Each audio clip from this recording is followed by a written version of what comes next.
এতিয়া অলপ ফেশ্বনটোতো লৈছ নেকি?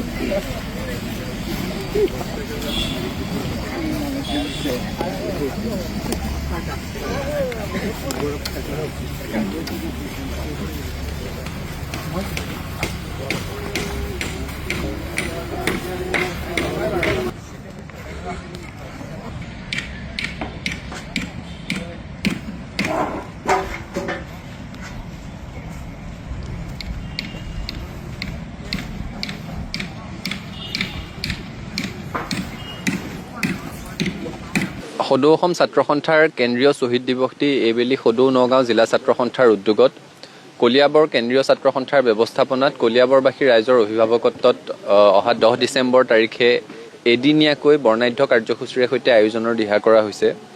আজি তাৰে প্ৰস্তুতিৰ বুজ ল'বৰ কাৰণে কলিয়াবৰত আহি উপস্থিত হৈছোহি।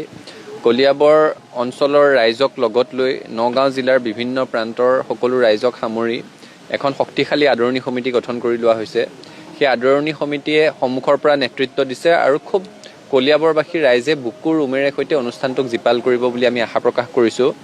ইয়াৰ পূৰ্বেও কলিয়াবৰত যেতিয়াই ছাত্ৰ সন্থাৰ কিবা অনুষ্ঠান আয়োজন হৈছে ৰাইজ উবুৰি খাই পৰিছে, ৰাইজে অভিভাৱকত্ব প্ৰদান কৰিছে আৰু কলিয়াবৰত সদায় ছাত্ৰ সন্থাৰ অনুষ্ঠানবোৰ খুব আহল বহল পৰিসৰত ৰাইজৰ প্ৰত্যক্ষ সহযোগ আৰু উপস্থিতিত আয়োজন হৈ আহিছে।